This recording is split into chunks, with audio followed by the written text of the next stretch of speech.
winning streak now after a pretty big loss streak that they had earlier on in the split. So maybe they have actually fixed that. And they did have 4 wins in a row. Most recently, that very exciting comeback win over Cloud9. Here they're hoping to end the split with a 6-game winning streak heading into playoffs here. CLG, of course, in the running for one of those buys. Team Dignitas, it's, I think, now out of reach due to the earlier Team Liquid win. They can no longer catch that. I could be wrong, but I have to look at it. There's 2 teams sitting at 12 wins, so Team Dignitas cannot get a buy. Yeah, they're at 9. So they can move up to like maybe 3rd. That'd be the best they could hope for here. All right, Twisted Fate away from Pobelter, the Rumble and Callisto away, so scattered bans from Team Dignitas. Similar here for CLG. They realize Shifter's Ari is one of his few rare good assassins, and they drop that off the table. Hovering the Tahm Kench. Gamsu has played some of the less conventional top laners this split. Even last split, he was someone who would play top lane Rek'Sai. He pulled the Jarvan out and had some dominating performances. I don't expect them to be playing the Tahm Kench. First pick Rek'Sai yet again. Helios, it seems to be all he wants to play here. There's not even any of the jugglers banned. It's not like he can't get a good jungler, but Helios wants so badly to play Rek'Sai every single game. Which is weird because like Smithy would just play Gragas anyway. I'm actually so surprised at how much Dignitas wants to early pick this champion. Yeah. It does hide the rest of their lanes, though. It allows them to counterpick a few more spots. Absolutely, and that's what Team Dignitas is going to be trying to do, is mainly just counterpick. But they don't go for the Gragas. They leave that completely on the table. Basically, the things that CLG has been finding the most success with, they have the opportunity to pick all of those things. So they could very easily go with Gragas, Fizz, and Tristana at any point they want during this draft. And they go with 2 other picks, but they could still get the other 3. They still could get the other 3, you're absolutely right here. Ezreal, interesting to see that. We are still on 513, so Runeglaive still does AoE magic damage when brought by a laner. Obvious Braum pickup there seems to be the typical counter pick. And Shifter goes in for what I expect to be him playing Kog'Maw, but of course that could flex around. We'll see where the Kog ends up going against what we assume to be AP Ezreal, but of course could be AD. A lot of flexing still to be done. Kog'Maw and Ezreal can both swap between either of those lanes. We did just see Piglet play AD Kog'Maw in the bottom lane. Or JJ, maybe continuing a trend of Korean-born AD carries playing Kog'Maw this weekend. True, we'll see. And I'd expect a last pick Fizz from CLG if they're just going to play their game. That's true. Well, it is going to for sure be the AP Ezreal Runeglaive mid lane here for Pobelter. I suppose it could still be AD Ezreal mid. We've seen that actually once in a while as a sort of flexible choice. Doublelift gets his Tristana with Corki on the map. And yeah, last pick going to be a top laner for certain here. Team Dignitas now to decide where that Kog'Maw is going. I think they can feel good about picking up Braum here. And they are facing an Ezreal and taking the time to make the last few choices. They need a top laner. They need to flex that Kog'Maw. A lot of... Braum is really, really good against AP Ezreal. Yes. Because one of the main strengths about AP Ezreal is just firing off true shot barrages for poke, waiting until it hits someone, and then going and taking an objective. But if Braum can see it coming and reflex his shield properly, he can completely negate that damage, break the true shot barrage, it won't hit anybody, and really save the team from that pain.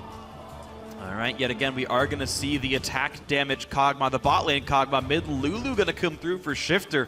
With the top lane Shen, I mean, this is, again, just a bunch of supports, and the Kog'Maw in the back line, trying to make Core JJ the key carry. It did work for Team Liquid, but that was largely a game based on them winning all of their lanes, not just the Kog'Maw itself. Yeah, this is much different because the threats on Team Dignitas are really one-dimensional. It's just the Kog'Maw. Whereas in the prior game, we saw a lot of damage coming out from Nidalee and Orianna. Yep. So this one is very much the old Juggernaut that you would think of, where everything piles onto the Cog. But really the only person helping the Kog'Maw with the damage is Lulu, so really lacking damage there from Team Dignitas. And to try and run through the Juggernaut, besides Spartans, Olaf. So, all right. Good luck with this one. Yeah, this is going to be fun. So Olaf top lane picked up here for Zion Spartan. We've seen him in the jungle a couple of times, but only once unsuccessfully over in North America. Now top lane Olaf is back. Yeah, I mean, it's one of those picks that's always been really deep in Zion Spartan's pockets. He's pulled it out very sparingly, at least once. It may have even been in a promotion tournament of the playoffs. I don't remember the exact game, but I remember seeing it. And he was crushing the lane with it. This is when no one was playing Olaf. We've seen Olaf jungle a little bit in the European LCS, but as far as the top lane Olaf, it is very, very uncommon. This instance, though, he's going to maybe try and use it to bust through the Jugger mods.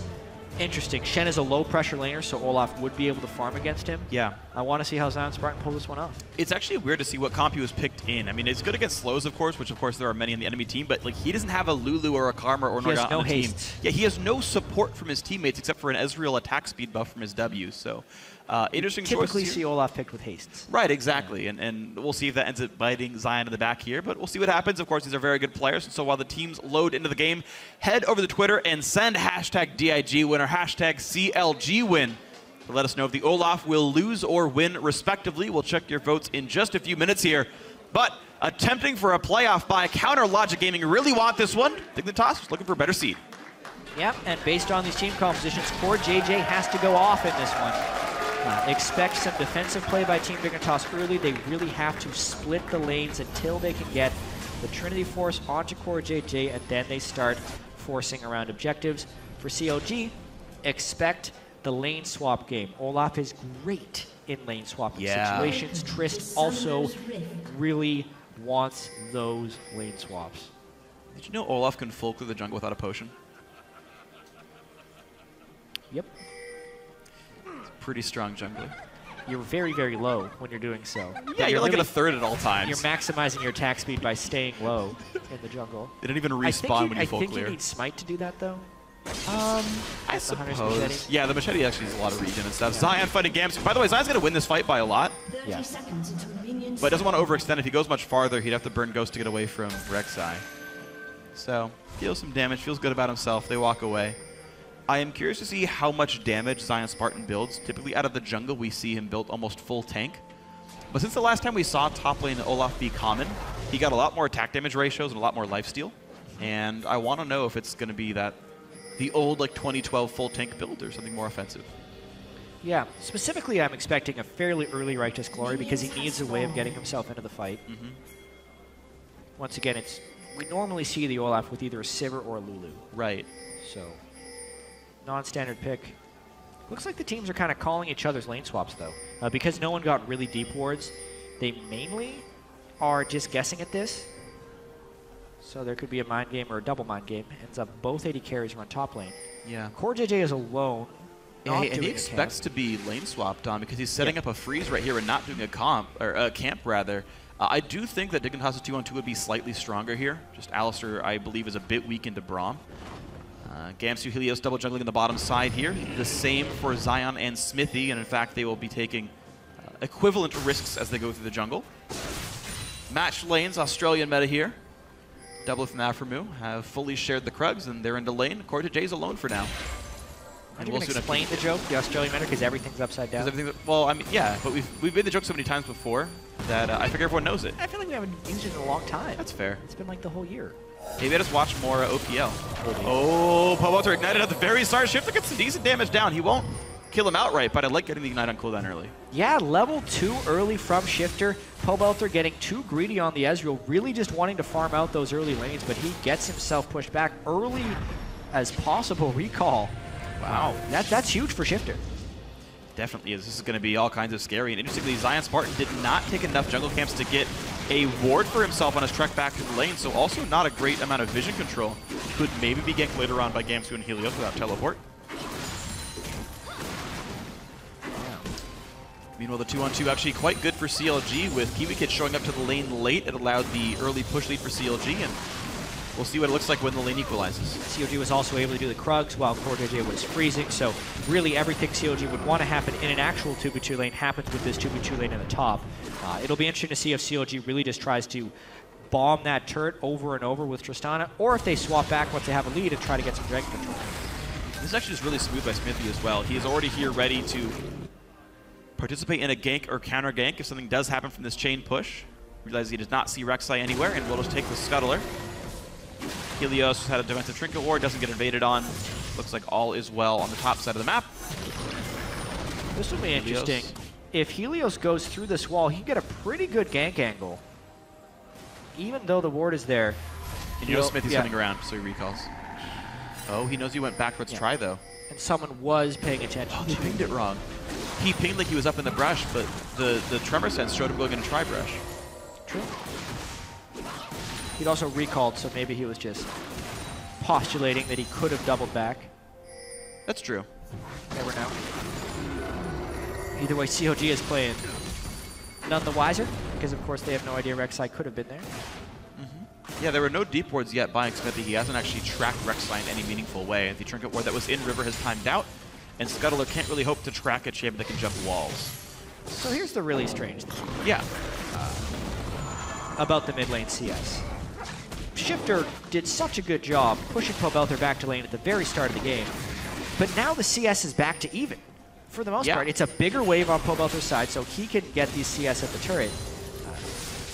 It's time and time again, Shifter has these opportunities to maximize his advantage, but he just seems to miss out on a little bit. He had a great move early, and he's missed a lot of CS since then. Yeah. Unfortunately, the attempts to harass Pobelter have denied Shifter a whole lot of gold there. Yeah, saw miss the wave. So unfortunate stuff. CLG still pushing as hard as they can, and in fact, these guys doing a much better job. Plus 10 here, making it quite difficult for CoreJJ and Kiwi Kid to last hit. Kiwi just keeps getting harassed and can't set up the CS properly. Smithy being actually tracked under his turret very low here, and it will not be easy to recall away. But Helios won't press it, and he will get out. Meanwhile, top lane matchup is actually a little bit in Gamsu's favor. The top laners in the bottom lane. The solo laners. Side laners. Yeah. Is it winter for them over there? More Australian jokes? No, it looks pretty warm. Okay. Grass and stuff. Summer Nurse All right, sure. I'll allow it. Thank you, chat. The commissioner of shoutcasting, Joshua Jat Leesman, has allowed the pun. Oh, Zion, though, goes for the trade. This could be all kinds of fun. Gamsu loses all his energy, and Zion misses the wave that he was trying to last hit, but he's still chasing. He's level 6, keep in mind, so there's not much Gamsu could run away with, but will not chase under the turret. Seems smart enough, and there's the lifesteal. Yeah, and thinking about this team comp, Zion Spartan's really going to be trying to push his advantage right here, maybe even prepping a dive. Maybe they can even go for this turret. Nice giant wave that Zion Spartan goes aggressive on. Meanwhile, gonna jump forward after move, only level 5 right here. Flash Naga comes through. Bromq needs to land. Flash the way. Bromq, it's double lift. He rocket jumps, does not get stunned just yet, and somehow no kills come through. But Shifter. Whoa, taking one for the team there, double lift, standing in front of the Bromq after Afro had burned his flash to make sure he couldn't come through on that one. And because of that trade, CLG's going to be able to get the bottom turret at their leisure. Yeah. Gamsu does not want to burn his teleport, even though he's soon to level 6. Accepts the turret will go down, and a small lead for Zion Spartan. Levels as well, and Smithy's still staying down here. Gamsu, I think, not respecting the fact that he's around slow. Lands forced to flash. Smithy not level 6. He's barely 5. Yeah, has to respect Helios. Jungler down a level, though Helios without flash, not going to get much done here. Yeah, and we know the team Dignitas wants to play a lot of this early game. Somewhat passive. Also, it's not surprising that they dedicate their ganks towards the Kog'Maw. It was just unsuccessful. It was a very nice stop there by CLG to prevent that gank, and a nice pressure gank by Smithy right after Zion Spartan turned it on in order to force that turret. Now they still have the Trist, who is also more likely to get the turret than the Kog'Maw, so CLG is already starting to build on this turret lead. Absolutely. Double just got a BF sword for himself. These things are going to get just chunked down right now. The turret itself, the bottom lane one, worth 800 gold, but CLG, that's actually exactly the lead right here. The lane's roughly matched in overall farm. And the slow and steady pace does allow Dignitas, turret death aside, to scale up so far, not getting overwhelmed at this point yet. Yeah, CLG, more than any other team in the North American LCS, seems like they pick more for their specific lane matchups because they want to crush the early game. Oftentimes, CLG will fall prey to not having a very synergistic late game team composition, but something that almost always happens is they'll win the early game. They're good at the early game, and they pick champions for the early game. It's showing again right here. They have this strategy of being able to pressure both of the side lanes and split farm and mid and just grow an advantage, and that's what they're executing on right now. Yeah, and we'll see when the next turret does fall. Because right now, mid lane, of course, it's not the best for Ezreal just yet. That's probably the one weak lane that CLG's even picked, but that's all right for them because they've got this Olaf, this Tristana, who are doing so very well. Shifter again, looking for the trade, dodge the skill shots, waits in the Glitter Lance, gets a chunk of damage done, and poor Hello, Belter Helios. here. He just steals it right from under xMithy's face. Yeah, Helios cosplaying a chin here. We're going to get jumped on by 4 members, maybe a bit too aggressive. Explodes, the Red Glove goes back to xMithy. Zoom, zoom. Ezreal comes by, tags 2, the chase still on. Actually, the ulti ends just before the stun goes in, but there's a rocket jump in. Kiwi Kid's got nowhere to go on this one. 150 health on him. Gets the Lulu ulti, but the Q lands. And Pobelter does get a kill. Shift, they're forced to flash away. Explosive shot there. Doublelift trying to run, cannot dodge at all. A bloodbath here in the top lane. Still ends up a 3 for 2. No, a 3 for 3. CoreJJ knocks a couple down himself. So that started out looking like it was going to be a disaster for Team Dignitas, but they pick up 3 kills on the backside of that fight, and critically, CoreJJ gets a kill plus gets to farm afterwards. That's actually a pretty good deal for Team Dignitas since they now have the pressure advantage afterwards. Not going to take advantage of it either. But both kills going over to 2 kills going over to xMithy early on in that. Not the greatest kill distribution for CLG. Very beneficial kill distribution for Dignitas. It all starts, xMithy does barely get level 6, I think, by getting a small minion, and they burn a lot to kill Helios. That seems like it's a good start, but poor timing for Zion Spartan. Cannot be disabled, cannot be disabled.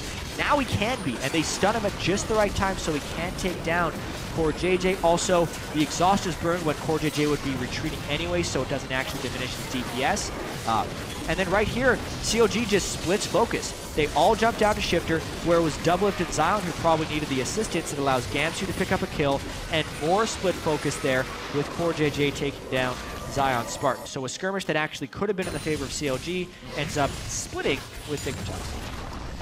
That's actually a pretty darn good thing for Team Dignitas then, to not have their invade fail so catastrophically. Top lane did not get killed, but CLG realized that, as is Dignitas, that Dragon's up on the field and an important objective. So the dual lanes switch to the bot side, and their battles will continue. Sheen, Zeal versus BF Sword. All the kills and assists CoreJJ got. Definitely going to help him out here.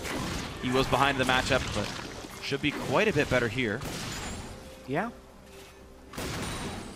Equal CS, to be completely fair, so pushing aside, the turret didn't go down, and CoreJJ managed to get just enough farm that all is well for him. And again, as you mentioned, a equal early game to the benefit of Team Dignitas.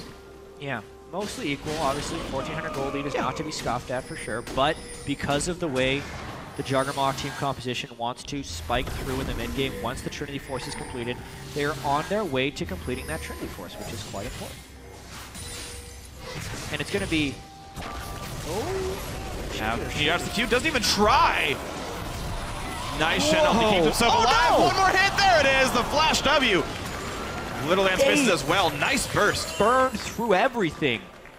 Shen ultimate, Lulu ultimate, and they still managed to get a kill. That nicely placed axe by Zion Spartan.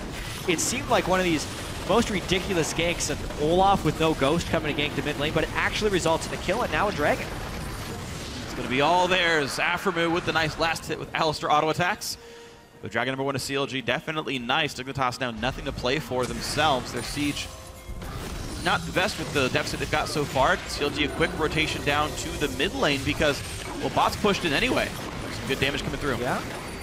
They're just trying to use this Trist to knock down turrets. Trist Ezreal, even more attack speed for the Trist in these short bursts of time to kill the turret, and Gamsu can't finish his turret either. Ooh, and Zion's on the chase up there, actually looking to knock down Gamsu, who burns Summoner Teleport to get away from Olaf.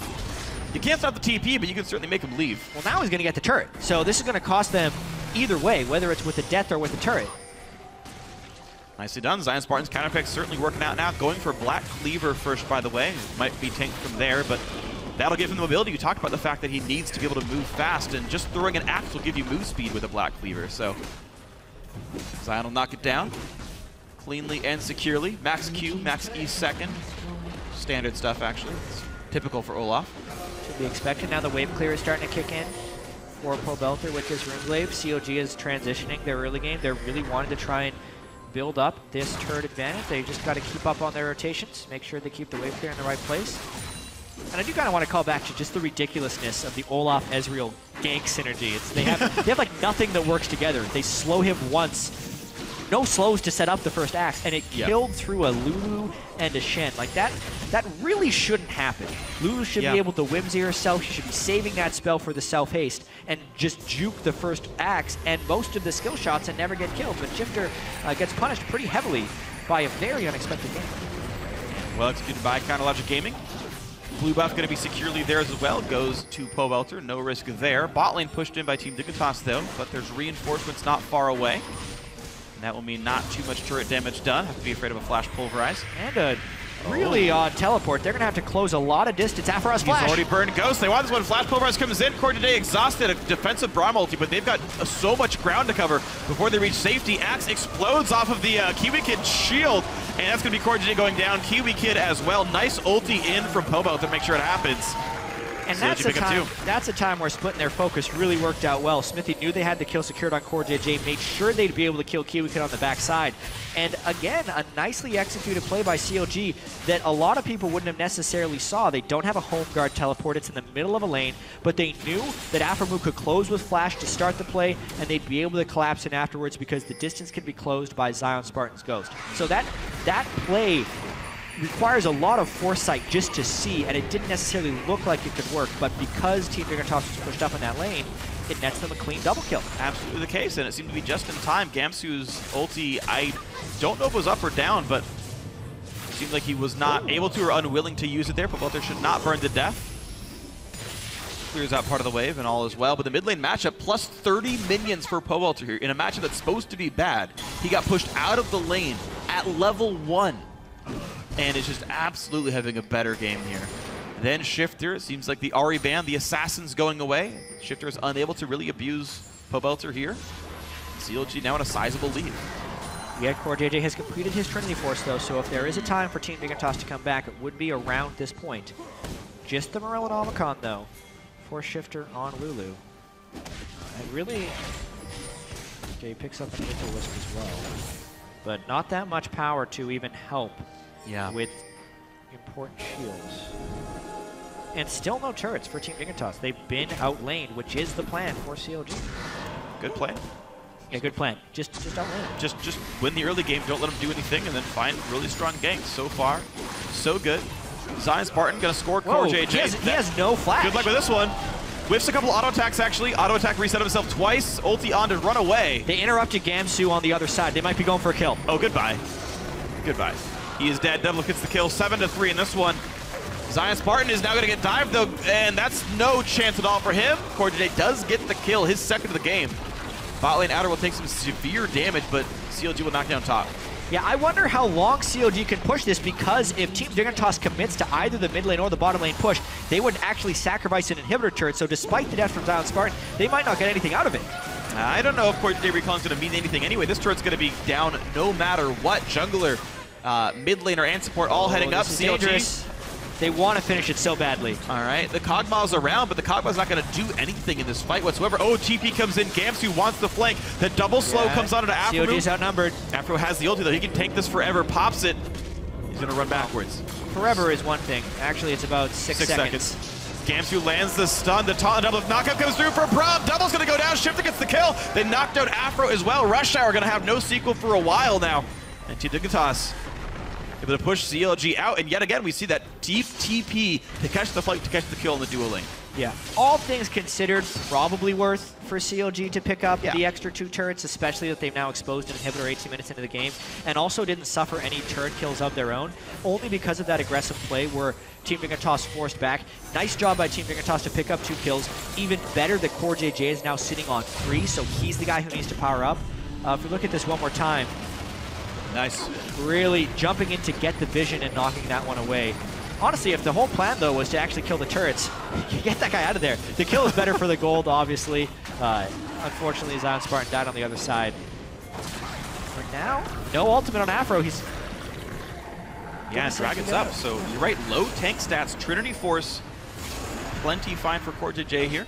This would be the moment, right? They're grouping with the Trinity Force Kog'Maw and the Lulu. But honestly, they don't have that much buffing the Kog'Maw to make him a tremendous damage threat. The Sunfire Cape, if anything, is actually pretty strong for Gamsu.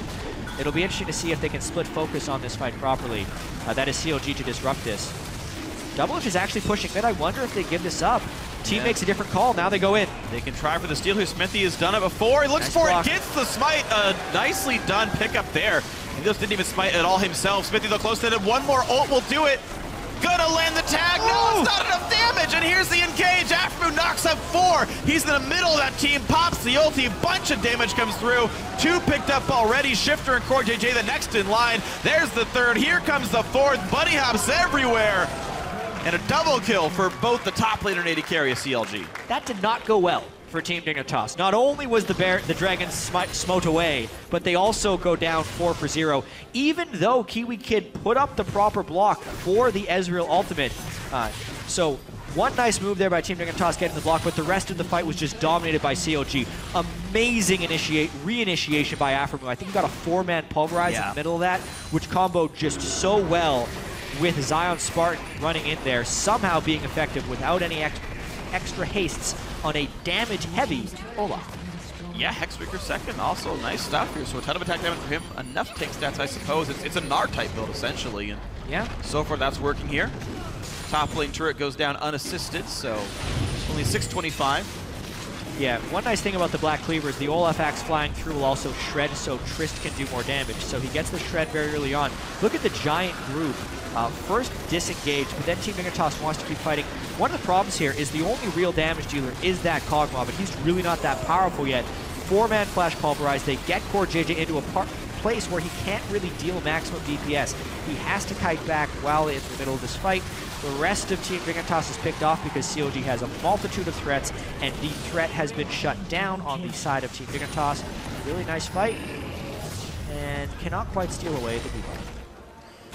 Happy stuff for Pobelter here. Helios just ridden her out of the wings then. 2 dragons to 0, 6 turrets to 1, and 11 kills to 6. We're at almost a 9,000 gold lead for Counterlogic Gaming at only 21 minutes. An absolutely massive lead for the guys in red. Helios. There's the setup, there's the knockup. One more Q will do it. Nice pickup. Somehow Afro once again takes the kill away. I think Trample got it. Probably. His passive on Alistair. It's unfortunate Pobelter could get that kill. Oh, who got that blue? Shifter got that blue. All right. Nice pickup there. All right. Going for Luden's Echo second himself, so that will increase his damage a bit. You mentioned that it had to be Kog'Maw doing a lot of the heavy lifting, but a fairly held down Kog'Maw. We've already got 2 items on Trist. Kog still waiting on his last Whisper, so a low damage Kog'Maw. Interesting how they actually put the Righteous Glory onto the Gragas, because Afro has been able to pick up a locket. He missed his WQ combo. Oh, taunt though. Smithy taking a fair bit of damage here. This might be an okay fight. Mid lane turret goes down. Smithy taking what he can. Afro pops the ulti, knocks him in. Goodbye, Helios. Double gets the kill. Small chase for Zion Spartan. Can't go too much farther though. Pops the ulti to get away. CLG in a 5v4 still have some time to push. Their big damage dealers are alive. The backline is here. The double marksman, Kiwi Kid nearly goes down. He can't knock the turret down in time to make him blow up. Yeah, I mean, this is actually a 10,000 gold lead by 22 minutes, so that's why the fight could start so badly for CLG, but still have them come out ahead. Oh, big play by Shifter, and Afro has no ulti, so this could be a good chase down, but Gamsu out of energy. Shifter's gonna whimsy up soon, looks for the Q, does land a slow to Zion Spartan. There comes Smithy though, a big play, a knockup from Lulu ulti. Still the damage comes through, they trade back in a double lift, and a big fight comes in. Core JJ just jumped on by Zion Spartan. Easy to for this one, gonna wait on the concussive blows. After re-slowed though, and Gamsu still making work in the front line. Helios will come back as well. And out goes Smithy. This is actually a decent fight on the backside, but their base still dying. Bloody fight for sure. Nice job for Shifter to get that kill, but yeah, their base is completely broken into 8 turrets by 23 minutes. A miraculous amount of turret destruction by CLG. Playing towards their strategy, superior lanes, Trist. This is one of the big reasons they prioritize Trist so heavily. Yeah. Turn lane wins and they've really just been destruction. kiting and disengaging, re-engaging quite well. It's a really good style by CLG. It all works so well off of the fact that Tristana has mostly good matchups, especially against current meta. And yeah, they can just close. There's just no way to come back from gold leads like this without losing turrets first. Yeah, again, CLG catching themselves in a fight because they're doing those last few hits on a turret. This happened the last time they took down an inhibitor turret as well. It's where Team Dignitas can find some of these opportunities. Really nice glitter lance there by Shifter. And as the fight turns, you can see CLG had the big play in mind. but a really good taunt by Gamsu to get onto Doublelift and prevent the resets. That meant Zion Spartan had to chase people down on foot. It meant the fight was spread, the main damage from CLG was completely gone, and Team Dignitas could come out on top in that team fight. Well, they're still down 6 kills, though, unfortunately, so a long road ahead for Team Dignitas here. Oh yeah, the game is very difficult to win, even with a fight where you come ahead 3-2. Very difficult is a nice way to put it, chat. This would be a minor miracle. And LCS Gaming looking to set up Baron Nashor as the next play. That's almost too risky. We have 2 open inhibitors. I feel like the safe play is knock the inhibs down first and get a much more secured Baron, but if they can get vision control, why not? Maybe they can bait a fight from Dignitas. Yeah, interesting. Zion Spartan just really going for the mid-game steamroll right here. Elixir of Wrath to give him even more healing in these fights, and there they go. Time to go. The knockup. Kiwi Kid is a tank, but just gets focused down. Nice flash away, but Lulu ulti a bit wasted to be Zion completely is fair. all the way around the side, but doesn't really have a real way of getting in. He's going to put the ulti on right now. There's the move speed already done. He's going to walk away. Dignitas do successfully disengage, and Alistair lost his ulti for that. They burned a fair bit, all things considered. Ezreal, Alistair, and Olaf ultimate, which would make Team Dignitas want to engage on this Baron. Really sneaky ward. The pink ward, unfortunately, does not see that for CLG. They're expecting it to see that, but the way the curves work, wards see in straight lines. So that one was not spotted by the pink. Oh!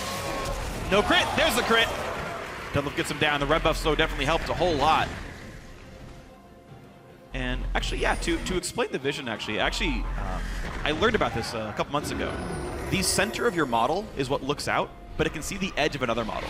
So if you're like basically right up against a wall, you can't see around it, but they can see you. Think about like if I was in front of a pillar, you'd see my shoulder, so you'd know I was there, but I couldn't see you looking at me. Works the same way in League of Legends. Ulti comes across, slows 3. Oh dear. And Zion is here. Kiwi Kid blocks the X, but still tanks the damage. Down he goes. Doublelift has slain Kiwi Kid. Rinse and repeat. You only have so many opportunities to use Scrying Orb, but Team Dignitas does not want to give Baron to a team when they have 2 exposed inhibitors already. So really, CLG is baiting this Baron again and again. This time, though, they start it, and I think they'll be able to end it. That's going to be a secure. Yes, it is. Red team has slain Baron Nashor. That's CLG. Afro engage, but has no health left, so he's going to go down for this one. No, what? He doesn't die. Doublelift, his 8th kill of the game. Shifter going to give Zion Spartan his 5th. 19-9. Counter Gaming did get Baron. Well played by them.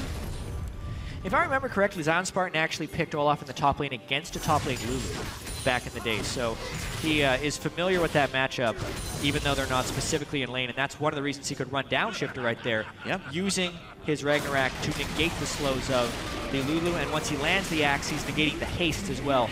Slows apply after speed boosts, so the axe will be greater than the move speed boost, generally speaking, since they're both percentage increases and decreases. Yeah, you're practically guaranteed. And also interesting to note that Zion is not going Mercury Treads, even though he would be dealing with a fair number of CCs. He's like, yeah, the ult's going to be enough. Don't worry about it. So the highly offensive build working out for him here. Zion Spartan walking on 343 attack damage. He's a bit scary. The Q does about 500. The E does 400 true damage. Good luck. This is one of these builds that you don't expect to see in pro play. Everyone's like, if you want to play Olaf seriously, man, you gotta build a tank. You gotta build tank. And Zion says, nah, I'm gonna build damage. Yep. And win. Tiamat, yeah, I'm gonna build damage. Let's do it. So Hydra's ridiculous on him, by the way. You can legit 1v3. So much. Oh yeah, I mean, so the W, like, you heal for more when you're low off your W, and it applies to all lifesteal. He's just, I mean, at this point he's ahead, so like you can't, like, this is not the equivalent of like Death Cap Renekton, but I'm kind of happy because this gives so much justification to every Olaf who wants to build damage. Be like, Zion Spartan did it, so I can do it too, right? I think Olaf was the second champion I got to Mastery 4, building only attack damage items from the jungle. Good lord. 370 attack damage, still sitting on his Elixir of Wrath because he's been resetting it. But he's squishy. Let's see if he turns it around. Helios said half health. Oh man, Doublelift from downtown. Says thank you very much. His 9th kill of the game, and CLG ready to push on into this one. Bottom inhibitor turret late bear. The 2 already dead. There's all 3. And here comes the game-winning push. Sub 30 minutes. We have seen so many fast games in North America. CLG joining the club here in week 9. and they are going to keep pace with Team Liquid. The hopes of a first round bye in the playoffs are still alive for Counter Logic Gaming. There's the winner for Team Dignitas. That's how they had to do it. To be fair, I feel like full 80 Olaf only works when you're tremendously far ahead from the opponent, but when you are, it works very well. The rest of CLG, though, this is the way they kind of have to win. If this was a really slow-paced 40-minute game where they're not forcing ganks or objectives, they probably could have lost based on the team compositions, right? Sure. Zion Spartan really had no other synergies with Olaf outside of just winning his lane and snowballing out of control, but they were able to do that. And when CLG is at their best, that is how they win. And that's how they won in regular season in North American LCS. Now it will all be about having confidence in themselves as they transition this to the very end of the regular season and into playoffs, because it has not been a style that has ever worked in the playoffs, but CLG is going to give it a go this year. Yeah, well, CLG showing that they can beat a playoff team with this style, and convincingly so. Yeah, this very well could be the first round playoff matchup. Yeah. If CLG ends up with the 3rd seed and Team Dignitas the 6th. And that does seem to be a likely scenario here. Keep in mind, Team Liquid 2-0, I believe, against Counter Logic Gaming on the split overall. No, sorry, 1-1. I take that back. So yeah, CLG we may even have the head-to-head tiebreaker. CLG's last game this week is up against Team 8, a game you expect them to win, and a team we just saw Team Liquid play and defeat. So yeah. Could be the setup, the preview of what these matchups could be. That'll be a very interesting one if it comes to it later on. Doublelift got to be happy about that one. Played aggressively in his lane, had enough ward control to not get punished. They had one scary gank that they mechanically played properly. CLG evaded a Helios gank. Good play by them to get away with it. And the aggressive play worked out. CLG, a team about winning their lanes and pushing off of that, and they get a bunch of quick wins in a row because of it. Again, their early game and their lane swapping ability is really strong. Just early game rotations, ability to take turrets. That wasn't even a lane swap situation, but it's because they were able to just pressure early on in the game. Very good pressure game by CLG in the North American LCS. And Pobelter, despite getting pushed out of lane level 1, made a terrific recovery. 2-1-11. Pretty damn solid for himself. Did a lot of teamfight damage. He was the only magic damage threat really on his team, and it actually forces opponents to remain a little bit honest. Helios had to get Merc Treads and a Spectre's Cowl. Maybe you could argue it was the wrong choice, but it still did work out for CLG. Their 5th win in a row, and for now, we're going to send it over to the analyst.